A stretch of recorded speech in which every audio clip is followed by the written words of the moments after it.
नमस्कार मित्रांनो. टी परीक्षेची तयारी जोरात सुरू आहे ना? चला तर मग पुढच्या काही मिनिटात प्राचीन भारताच्या इतिहासाची एक जबरदस्त आणि वेगवान उजळणी करूया.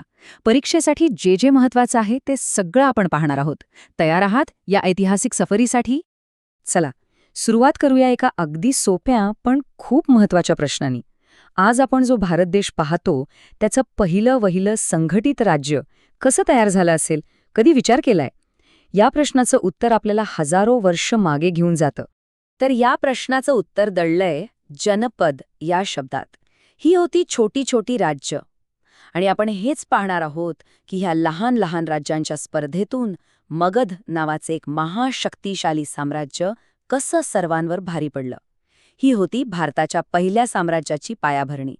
मग ही जनपदे म्हणजे नेमकं काय? सोप्या भाषेत सांगायचं तर वैदिक काळानंतर जिथे जिथे लोकांनी आपली वस्ती केली ती ठिकाणं. म्हणजे ही एक प्रकारे भारताच्या संघटित प्रशासनाची पहिली लॅब होती. इथूनच राजा, राज्य आणि टॅक्स सिस्टम यांसारख्या गोष्टींना आकार येऊ लागला. आता बघा, ह्या अनेक जनपदांपैकी काही जास्तच महत्वाकांक्षी आणि शक्तिशाली निघाली. त्यांनी आपल्या आजूबाजूचा प्रदेश जिंकायला सुरुवात केली आणि ती महाजनपदं म्हणून ओळखली जाऊ लागली. बौद्ध आणि जैन ग्रंथांमध्ये अशा एकूण 16 महाजनपदांचा उल्लेख सापडतो. हा आकडा पक्का लक्षात ठेवा, परीक्षेच्या दृष्टीने खूप महत्वाचा आहे. या 16 ही 4 तर त्या काळातली जणू सुपर पॉवर्स होती: कोसल, वत्स, अवंती आणि मगध. या सगळ्यांमध्ये सत्तेसाठी एक जबरदस्त संघर्ष सुरू होता. पण ह्या स्पर्धेत अखेरीस मगधच जिंकणार होतं, कारण त्यांच्याकडे होतं भौगोलिक वरदान, लोखंडाच्या खाणी आणि सगळ्यात महत्त्वाचं म्हणजे महत्वाकांक्षी राजांची एक मोठी परंपरा. मगधचा उदय काही एका रात्रीत झालेला चमत्कार नव्हता. राजा बिंबिसारने लग्नसंबंध आणि लष्करी ताकदीच्या जोरावर राज्याचा पाया रचला. त्याचा मुलगा अजातशत्रू तर त्याहूनही आक्रमक होता. त्याने मगधचा खूप विस्तार केला.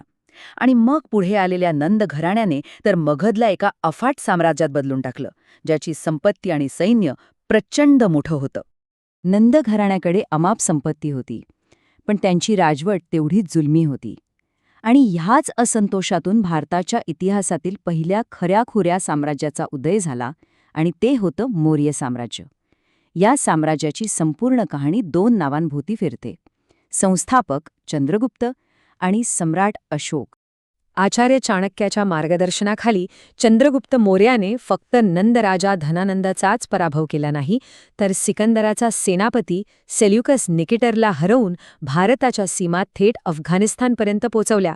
विचार करा, पहिल्यांदाच भारताला एक संध राजकीय ओळख मिळाली होती. आणि हो, याच दरबारातील ग्रीक राजदूत मेगॅस्थेनिसने लिहिलेल्या इंडिका ग्रंथामुळे आपल्याला त्या काळाची इतकी सविस्तर माहिती मिळते. आता बोलूया मौर्य साम्राज्याच्या सर्वश्रेष्ठ शासकाबद्दल. सम्राट अशोकाने आपल्या शिलालेखांमध्ये स्वतःसाठी ही उपाधी वापरली होती: देवानांपियो पियदसी. याचा अर्थ होतो देवांना प्रिय असलेला आणि प्रिय दिसणारा. ही उपाधी त्याच्या बदललेल्या व्यक्तिमत्वाची खरी ओळख होती.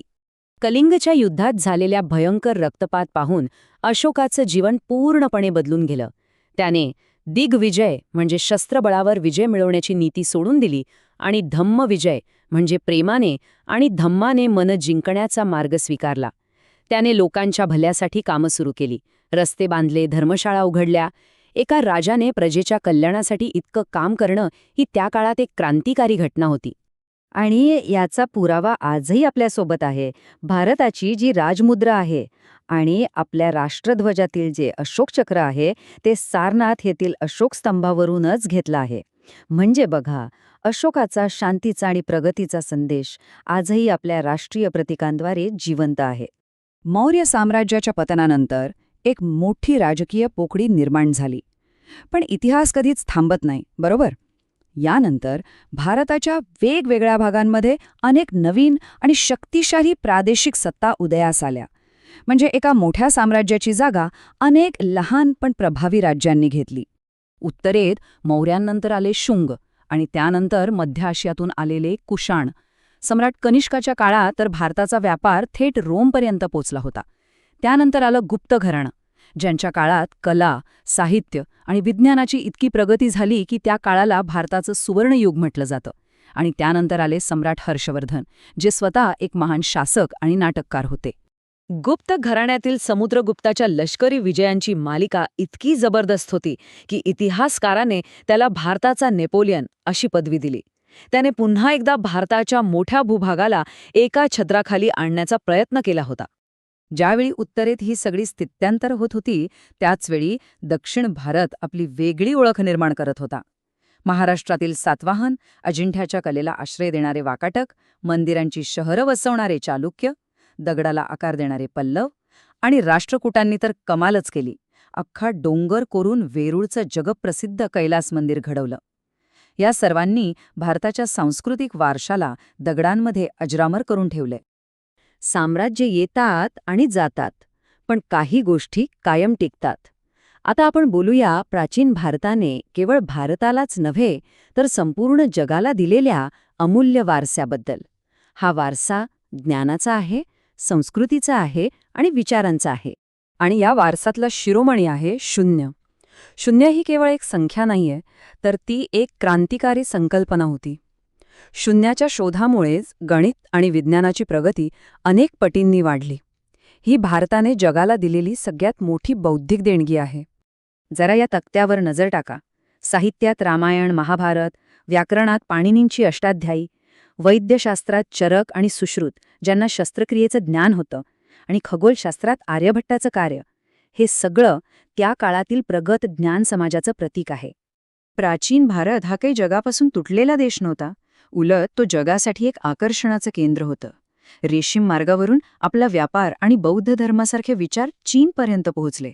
रोमच्या बाजारात आपले मसाले आणि कापड विकले जायचे.